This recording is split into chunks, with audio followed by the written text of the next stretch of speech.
Good morning student. 11th class में अपनी book चल रही है वितान।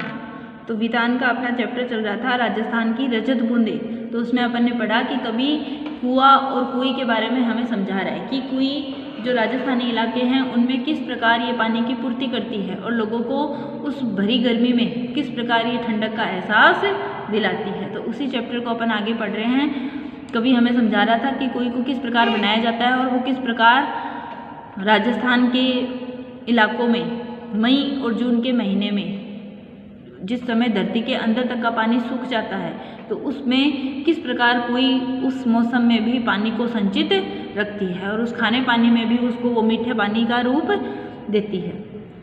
तो यहाँ तक अपन ने पढ़ लिया था कि वो सागर में अमृत जैसा मीठा पानी यानी खारे सागर में खारे पानी के सागर में भी वो पानी को जो बूंद बूंद जब उसके अंदर रिसती है तो उसका वो खारापन समाप्त हो जाता है और वो मीठे पानी का हमें अमृत सा एहसास कराती है।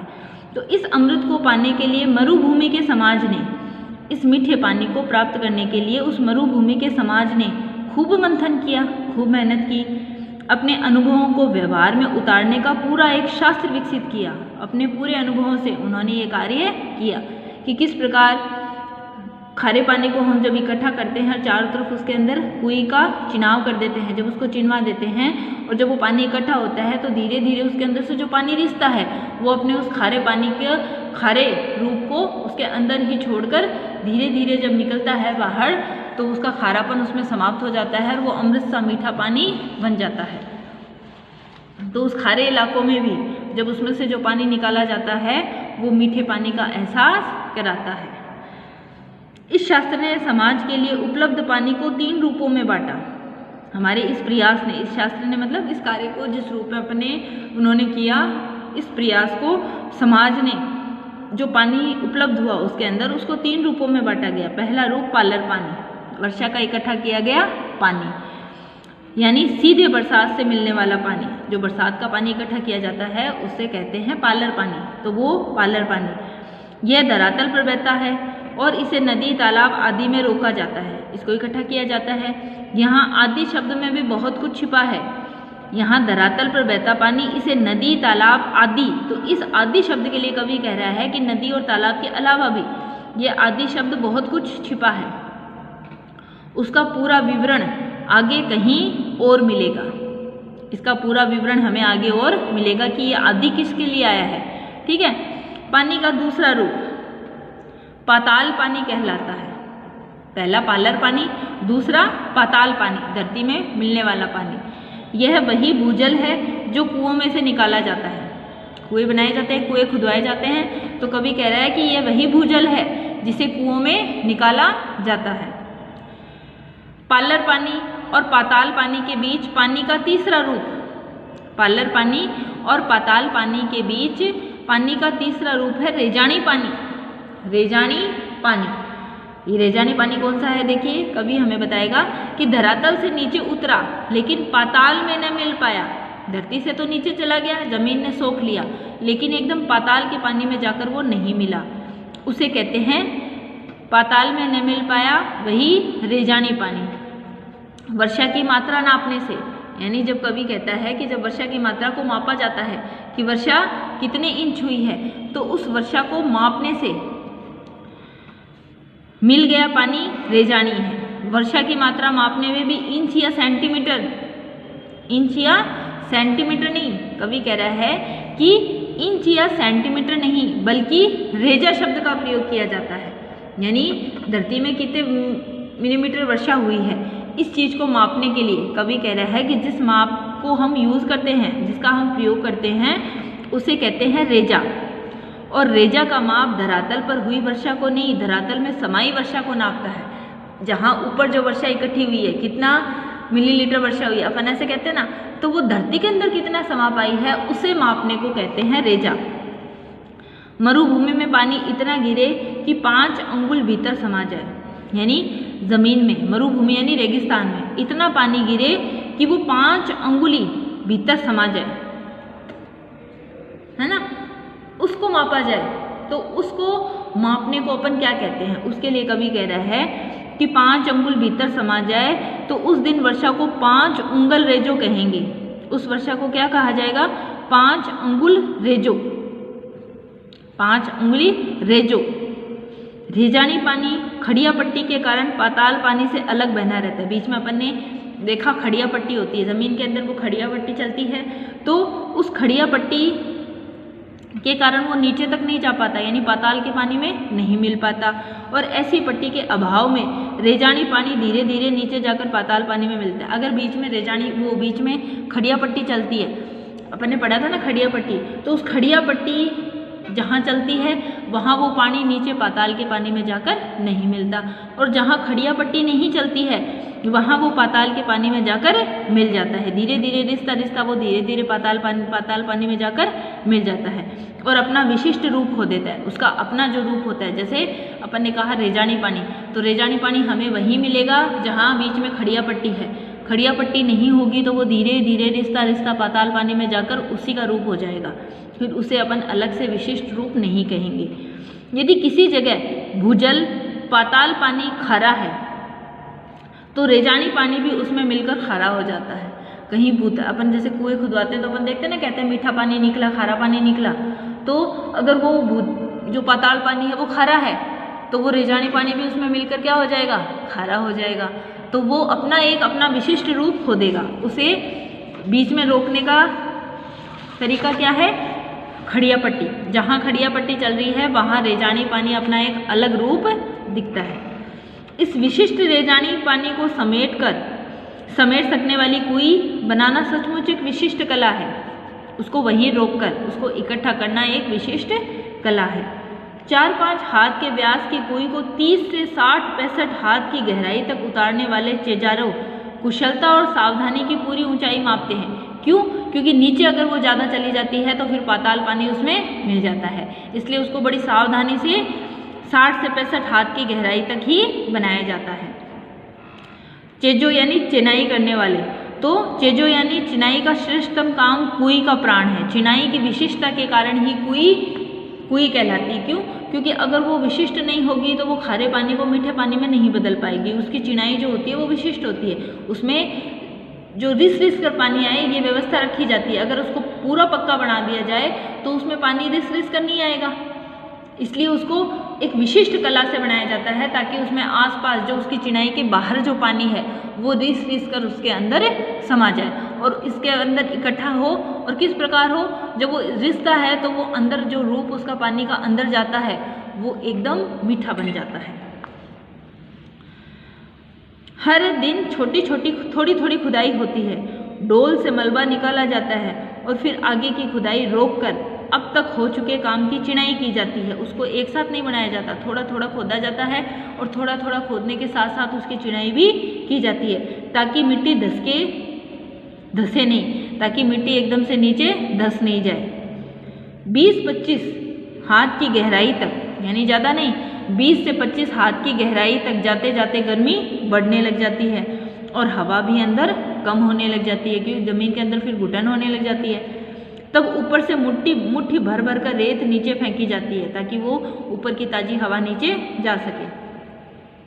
मरुभूमि में जो हवा रेत के विशाल टीलों तक को यहाँ से वहाँ उड़ा देती है, बड़े बड़े टीले उड़ जाते हैं जब मरुभूमि में तेज़ हवाएं चलती हैं, तो वही हवा यहाँ कुएं की गहराई में एक मुट्ठी रेत में उड़ने लगती है, क्योंकि अंदर तो हवा बंद होती है तो वो मिट्टी के कण एकदम भारी भारी लगते हैं। तो वही हवा वहाँ गहराई में मुट्ठी भर रेत में उड़ने लगती है और पसीने में नहा रहे चेलवांजियों को राहत देती है। पसीने में एकदम जो अंदर काम करने वाले चेजारे हैं उनको थोड़ी सी राहत मिलती है।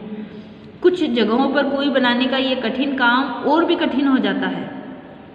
किसी जगह ईंट की चिनाई से मिट्टी को रोकना संभव होता है। क्यों? मिट्टी एकदम रिसने लग जाती है, क्योंकि मिट्टी के दाने खुले हुए होते हैं तो वो वहाँ चिनाई को पक्का नहीं होने देते, उससे पहले उनमें मिट्टी निकलने लग जाती है। और तब कुएं को रस्से से बांधा जाता है, एकदम चारों तरफ से उसको बांध दिया जाता है ताकि मिट्टी अंदर ढहे नहीं, और मिट्टी ढह जाएगी तो चिनाई भी उसके साथ ही उड़ जाएगी, तो उसे एकदम से चारों तरफ से रस्सी से बांध दिया जाता है ताकि वो चिनाई बनी रहे। और थोड़ा सा टाइम निकलने के बाद वो चिनाई सूख जाएगी तो जब वो सूख जाएगी तो वो कड़क हो जाएगी, तो वो ढहेगी नहीं, इसलिए मिट्टी के साथ वो ढह नहीं जाए इसलिए उसको बांध दिया जाता है। पहले दिन कुई खोदने के साथ साथ खींप नाम की घास का ढेर जमा कर दिया जाता है। खींप जो होती है जिसको अपन कहते हैं खिंपोलियाँ लगती है जिसके, है ना, तो वो खींप होती है, उनकी घास होती है। वो खींप नाम की घास क्या होती है, मोटी होती है, मतलब एकदम कड़क होती है, तो उस घास का ढेर जमा किया जाता है। चेजारो खुदाई शुरू करते हैं और बाकी लोग खींप की घास से कोई 3 अंगुल मोटा रस्सा बटने लगते हैं। उसका खींप का जो रस्सा बनाया जाता है वो एकदम मोटा, क्योंकि वो जैसे जैसे सूखती है वो कड़क हो जाती है, तो उसका मोटा रस्सा बनाया जाता है। पहले दिन का काम पूरा होते होते, जब पहले दिन कुएं को खोदने का काम किया जाता है तो पहले दिन का काम पूरा होते होते कोई 10 हाथ तक, यानी 10 हाथ तक जब वो गहरी हो जाती है कुएं, तो उसके वो बांध दिया जाता है। तो 10 हाथ गहरी हो जाती है, इसके तल पर दीवार के साथ सटाकर रस्से का पहला गोला बिछाया जाता है।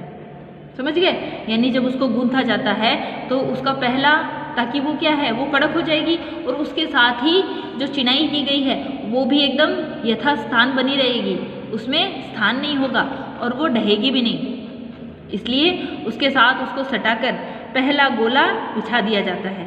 फिर उसके ऊपर दूसरा, फिर तीसरा, ऐसे ऐसे उसके साथ साथ, ताकि उसका एरिया निश्चित होता रहे, यानी उसकी जो चिनाई, उसमें कोई मापना जोखना तो संभव नहीं हो पाता।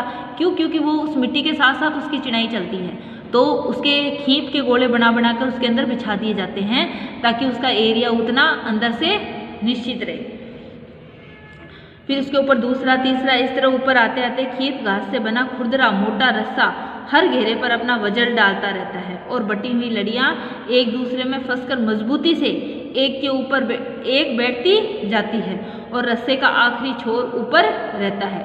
जो रस्सा है जिसको अपन जहाँ से स्टार्ट करते हैं उसका आखिरी छोर ऊपर रखा जाता है ताकि वो उसके ऊपर एक के ऊपर एक, एक के ऊपर एक अपन डालते जाते हैं तो वो अपने वजन से नीचे वाले को बैठाती जाती है और कुएं भी जम जाती है। जमने का मतलब समझ गए ना, एकदम स्थिर हो जाती है, निश्चित हो जाती है। अगले दिन फिर कुछ हाथ मिट्टी खोदी जाती है और रस्से की पहली दिन जमाई गई कुंडली दूसरे दिन खोदी गई जगह में सरका दी जाती है। रस्से की पहले दिन जमाई गई कुंडली, जो अपन ने गोला उसके अंदर डाला है ना, वो जहाँ अपन डाल के जाते हैं उसके अगले दिन जब नीचे खोदी जाती है तो उसको आगे सरका दिया जाता है।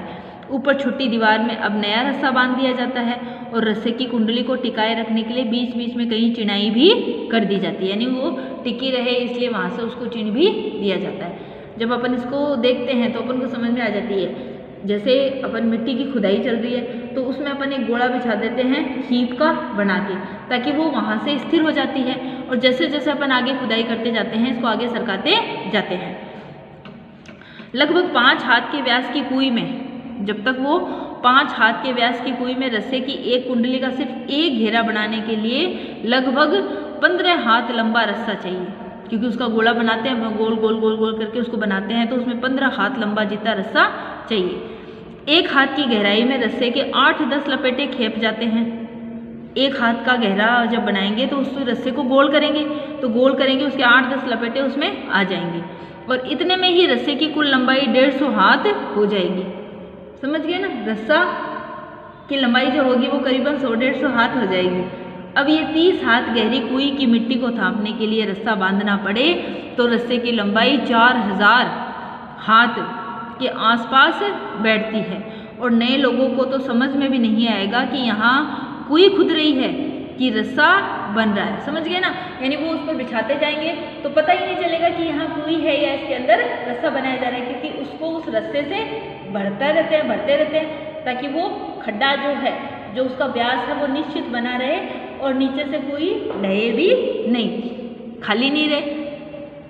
खाली तो समझ गए ना कैसे नहीं रहे, क्योंकि रस्से का हाथ उसमें भरते रहेंगे तो वो खाली नहीं रहेगी और उसकी जो चिनाई की जा रही है, जो उसका गड्ढा बनाया जा रहा है वो भी निश्चित होता जाएगा।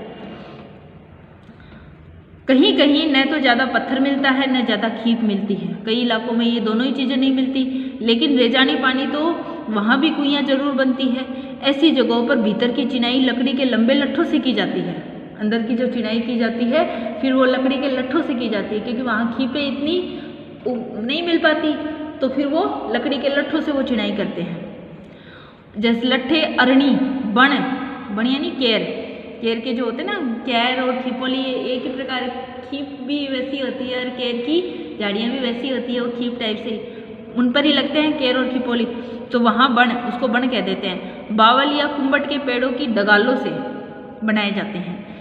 ये भी लट्ठ होते हैं जिनके मोटे मोटे लकड़ होते हैं, तो उनसे वो बनाए जाते हैं। इस काम के लिए सबसे उम्दा लकड़ी अरणी की होती है,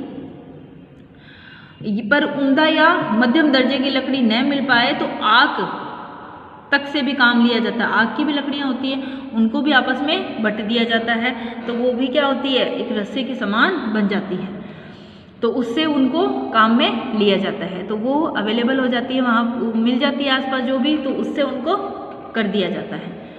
लट्ठ नीचे से ऊपर की ओर एक दूसरे में फंसाकर सीधे खड़े किए जाते हैं, आपस में एक दूसरे में डाल दिया जाता है और उनको सीधा खड़ा कर देते हैं। फिर इन्हें खीप की रस्सी से बांध दिया जाता है। कहीं कहीं चक की रस्सी भी काम में ले ली जाती है। यह बंधाई भी कुंडली का आकार लेती है, यानी इसको भी गोल रूप से बांधते हैं ताकि वो कुंडली सी बन जाती है, इसलिए इसे सांपड़ी भी कहते हैं। आपस में एक दूसरे से गुथे हुए होते हैं एकदम गोल गोल गोल गोल, तो उनको सांपड़ी भी कहा जाता है, उनको सांपड़ी भी कह देते हैं।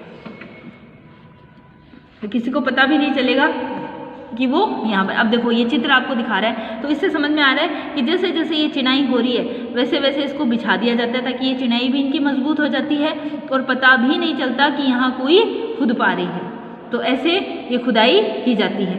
नीचे खुदाई और चिनाई का काम कर रहे चेलवान जी को मिट्टी की खूब परख रहती है, उसको पता होता है खड़िया पत्थर की मिट्टी आते ही सारा काम रुक जाता है। जैसे ही वो खड़िया पत्थर नीचे उसकी मिट्टी आ जाती है तो वहाँ काम रोक दिया जाता है। एक क्षण नीचे धार लग जाती है और नीचे से उसको धार लगा देते हैं, यानी उसको एकदम पैक कर देते हैं और चिजारे ऊपर आ जाते हैं। फिर वो ऊपर आ जाते हैं तभी पता चल जाता है कि अब आगे कौन सी मिट्टी निकल गई है, तो आगे खड़िया पत्थर आते ही वो उसको रोक देते हैं। तो आप इसको पहले आप यहाँ तक पढ़ लो। आज चैप्टर अपना एक दिन में पूरा नहीं होने वाला ये, और ये चैप्टर की लैंग्वेज भी आपको ऐसे लगेगी, तो इसमें प्रश्न भी इसी तरीके से बनेंगे।